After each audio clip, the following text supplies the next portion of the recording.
ఎవరైతే వైఎస్ఆర్సీపీ మద్దతుదారులు ఉన్నారో వాళ్ళందరినీ కూడా నిన్న వాళ్ళ కొట్టడము, తిట్టడము, బయటికి తోసేయడము అంతా చేసి వాళ్ళు చాలా హంగామా చేసి అక్కడ స్థానిక శాసనసభ్యులు మరియు వాళ్ళ యొక్క అనుచరుల వీరంగం సృష్టించినటువంటి పరిస్థితి నిన్నంతా కూడా మనం చూసాం.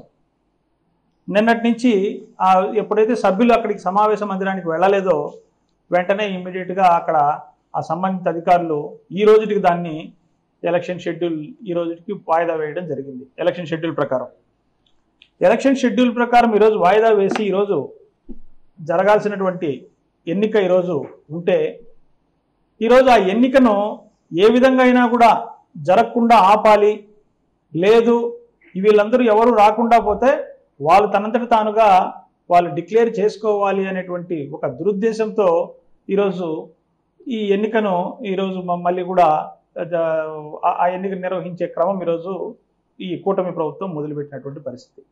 దీనికి నిన్ననే ఈ పరిస్థితి ముందుగానే ఊహించినటువంటి వైఎస్ఆర్ కాంగ్రెస్ పార్టీ నిన్ననే సంబంధిత ఎన్నికల కమిషన్ గారికి ఈ ఒక రిప్రజెంటేషన్ ఇవ్వడం, ఆ రిప్రజెంటేషన్ మీద ఎన్నికల కమిషన్ వారు తర్వాత వివరణ కోరడం, తర్వాత తదుపరి ఒక డెలిగేషన్ వెళ్ళి ఎమ్మెల్సీల డెలిగేషను ఎన్నికల కమిషనర్ స్వయంగా కలవడం, కలిసిన తర్వాత వాళ్ళు కొన్ని మీకు ఏమేమి రిక్వైర్మెంట్స్ కావాలో అవన్నీ కూడా ఇన్ రైటింగ్లో రాయండి, మేము ప్రొవైడ్ చేస్తామని ఎన్నికల కమిషన్ చెప్పినప్పటికీ కూడా చెప్తే దానికి కావాల్సినటువంటి మాకు రక్షణ కావాలి, అక్కడి నుంచి మేము ఎక్కడైతే ఉన్నామో మా సభ్యులు అక్కడి నుంచి వాళ్ళకి అక్కడికి తీసుకొని వెళ్ళే విధంగా మాకు రక్షణ ఇవ్వండి అని చెప్పేసి చెప్తే ఎన్నికల కమిషను వాళ్ళకి రక్షణ కల్పించే దానికోసం అని చెప్పేసి సంబంధిత డీజీపీకి ఎన్నికల్లో ఉండేటువంటి కమిషనర్ ఎన్టీఆర్ జిల్లా కమిషనర్ గారికి ఆ ఎన్నికల అధికారులకు అందరికీ కూడా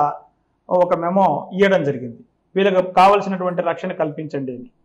నిన్న ఈవినింగే ఎక్కడ ఉన్నారు, ఎక్కడికి పోవాలనేటువంటి పూర్తి వివరాలతో కూడినటువంటి ఒక 3వ రిప్రజెంటేషన్ కూడా నిన్న ఈవినింగ్ సాయంత్రం ఇవ్వడం జరిగింది ఎన్నికల కమిషన్. ఎన్నికల కమిషన్ దాన్ని అన్ని సంబంధిత అధికారులకు అందరికీ కూడా పంపించడం జరిగింది. పంపించినప్పటికీ కూడా ఎక్కడైతే నిన్న జరిగినటువంటి సంఘటనలో భయభ్రాంతులకు గురైనటువంటి కౌన్సిలర్లు అందరూ కూడా రామవరప్పాడులో ఉన్నటువంటి విజయవాడ పట్టణంలో ఉన్న రామవరప్పాడులో ఒక హోటల్లో తలదాచుకొని ఉంటే వాళ్ళకి అక్కడి నుంచి రక్షణ కల్పించండి అని చెప్తే రక్షణ ఇవ్వనటువంటి పరిస్థితి.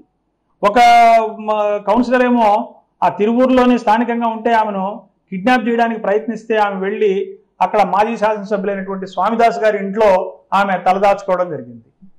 అలాంటి భయంకరమైనటువంటి పరిస్థితులను క్రియేట్ చేస్తే వెంటనే ఎలక్షన్ కమిషన్ ఉత్తర్వులను కూడా బేఖాతరు చేస్తామనేటువంటి క్రమంలో కోర్టును ఆశ్రయించడం జరిగింది. కోర్టు దాన్ని హౌస్ మోషన్గా కోర్టును ఆశ్రయిస్తే హౌస్ మోషన్ మూవ్ చేయడం వల్ల ఆ పిటిషన్ నిన్న రాత్రి ఫైల్ చేసినటువంటి పిటిషన్ ఇప్పుడు 10 గంటలకు విచారణకు కోర్టు కూడా తీసుకోవడం జరిగింది. కోర్టు విచారణ తీసుకుంటే కోర్టు విచారణలో వచ్చినటువంటి ప్రభుత్వ న్యాయవాది కూడా మేము రక్షణ కల్పిస్తున్నాము, అన్ని రకాలుగా మేము ఇస్తున్నాము అని చెప్పేసి కోర్టుకు చెప్పడం. కోర్టుకు చెబితే కోర్టు ఏ అధికారితో రక్షణ కల్పిస్తున్నారు, ఎక్కడి నుంచి ఎక్కడికి వాళ్ళకి రక్షణ కల్పిస్తున్నారు, ఏ అధికారి దీంట్లో మీరు రెస్పాన్సిబుల్ చేస్తున్నారు అని చెప్పి ఒక ఏసీపీ అధికారిని స్థాయి అధికారిని ఒకరిని డిప్యూటేట్ చేసి అతని ద్వారా అతని డీటెయిల్స్ అన్ని కూడా కోర్టుకు ఫర్నిష్ చేసి అతని ద్వారా రక్షణ కల్పించండి అని చెప్పేసి డైరెక్షన్ ఇవ్వడం కూడా జరిగింది.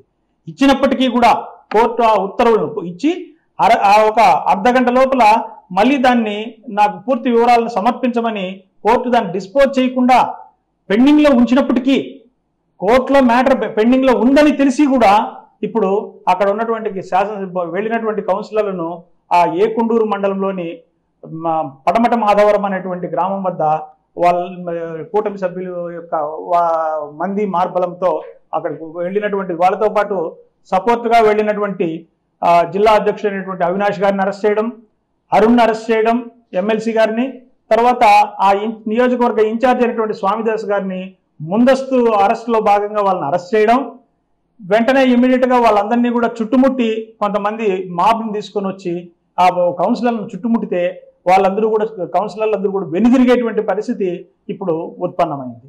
ఎందుకంటే వాళ్ళను అక్కడి సమావేశానికి వెళితే వాళ్ళు ఓడిపోతారు, కానీ ఎలాగైనా కూడా వీళ్ళందరూ లేకుండా ఆ సమావేశాన్ని వాయిదా వేసి చట్టంలో ఉండేటువంటి లొసుగులను ఆధారం చేసుకొని ఈ నెక్స్ట్ టైం నోటిఫికేషన్ వచ్చినప్పుడు కోరం లేకుండా ఎన్నిక జరిగితే ఆ రోజు ఎవరిని రానికుండా ఆ అవసరమైనటువంటి 3-4 సభ్యులు వెళ్ళి ఈ ఎన్నికను ఏకపక్షంగా డిక్లేర్ చేసుకునేటువంటి కుటిల ప్రయత్నం ఈరోజు ఈ రాష్ట్ర ప్రభుత్వం చేస్తుంది అంటే ప్రజాస్వామ్యం అనేది ఈ రాష్ట్రంలో ఉందా, ప్రజాస్వామ్యం అనేది ఏ పరిస్థితుల్లో ఎంత దూరంలో ఉంది అనేది ఊహకు కూడా అందనటువంటి క్రమం ఈ రాష్ట్రంలో కనపడుతుంది. ముఖ్యంగా కోర్టులో కేసు పెండింగ్ ఉంది, 10 గంటలకు విచారణ తీసుకుని ఒక అర్ధగంట లోపల ఎక్కడెక్కడ రక్షణ కల్పిస్తున్నాం ఏమి చెప్పమనింది. ఒకవైపున పోలీసులు ఇంత దుర్మార్గమైనటువంటి చర్య పూనుకోవడం అనేది నిజంగానే చాలా దౌర్భాగ్యం. ఈ రాష్ట్ర ప్రజలు చేసుకున్నటువంటి దౌర్భాగ్యమో ఏమో తెలియదు, కానీ ప్రజాస్వామ్యం అనేది ఈ రాష్ట్రంలో కూని అయిపోయిందని మాత్రము మనము చెప్పక తప్పదు. ఓకేనా? హైకోర్టులో ఆల్రెడీ పిటిషన్ పెండింగ్ లోనే ఉంది. ఈ విషయాలన్నీ జరిగిన విషయాలన్నీ కూడా ఇప్పుడు కోర్టుకు విన్నవించబోతున్నాం. కోర్టు వారు దీని మీద ఖచ్చితంగా చట్టపరమైనటువంటి చర్యలు తీసుకునేటువంటి పరిస్థితి, సంబంధిత అధికారులను అయితే మాత్రం చట్ట ప్రకారం అన్ని చర్యలు తీసుకుంటుంది కూడా. ఎందుకు అంటే కోర్టు పిటిషన్ పెండింగ్ లోనే ఉంది. ఒక అరగంటలో ఏ అధికారిని మీరు డిప్యూటేట్ చేస్తున్నారో అధికారి ద్వారా ఏ విధమైనటువంటి ప్రొటెక్షన్ ఇస్తున్నారు అని అడిగి మీరు మాకు చెప్పమని చెప్తే అంతలోనే ఇలాంటి అధికార దుర్వినియోగం చేసి అక్కడ ఉన్నటువంటి పోలీసులే అసలు ఎవరైతే ఈ రాష్ట్రంలో రక్షించాల్సినటువంటి వ్యక్తులు ఎవరైతే ఉన్నారో వాళ్ళే ఈరోజు భక్షించేటువంటి పరిస్థితి. నిన్న మనం చూసాం లైవ్ లోనే అంతా కూడా ఒక కార్పొరేటర్ను తన అందరూ ఉండంగానే ఆమెను కార్పొరేటర్ను బలవంతంగా తీసుకొని పోవడానికి ప్రయత్నం చేయడం, ఆమెను తీసుకొని పోవడం, లేదంటే నీ భర్త మీద కేసు పెడతామని చెప్పడం, లేదంటే మీ బంధువుల మీద కేసు పెడతాం, అడ్డుకుంటే మీ బంధువుల మీద కేసు పెడతామని చెప్పడం లైవ్ లో మనం ప్రత్యక్షంగా కూడా అన్ని టీవీ ఛానల్స్ కూడా కవర్ చేసినాయి, మనం ప్రత్యక్షంగా చూసినటువంటి పరిస్థితి. ఇంత దుర్మార్గమైనటువంటి పరిస్థితి రాష్ట్రంలో ఎప్పుడూ కూడా చూడని పరిస్థితి ఈరోజు ఈ ఉప ఎన్నిక సందర్భంగా చూడాల్సినటువంటి పరిస్థితి మనకు వచ్చింది. కౌన్సిలర్ను అడ్డుకున్నారు. కౌన్సిలర్ను మాధవరం అనేటువంటి విలేజ్ పక్కనటువంటి రోడ్లో కౌన్సిలర్ను వెళ్ళినటువంటి నాయకులను అయితే పోలీసులు మిమ్మల్ని అరెస్ట్ చేస్తున్నాం, మీరు ముందస్తు అరెస్టులో భాగంగా మీరు అరెస్టుకు సహకరించమని చెప్పేసి వాళ్ళని అడుగుతున్నారు.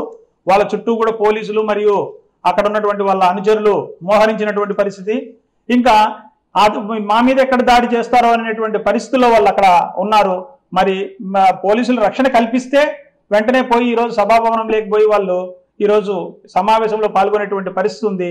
ఒకవేళ పోలీసులు ఏ విధమైనటువంటి రక్షణ కల్పించకపోతే అక్కడికి పోయి వాళ్ళు దెబ్బలు తిని లేదంటే ప్రాణాలు పోగొట్టుకోవాల్సినటువంటి పరిస్థితి లేదు. కాబట్టి వెనుదిరిగనైనా వెనుదిరగవచ్చు.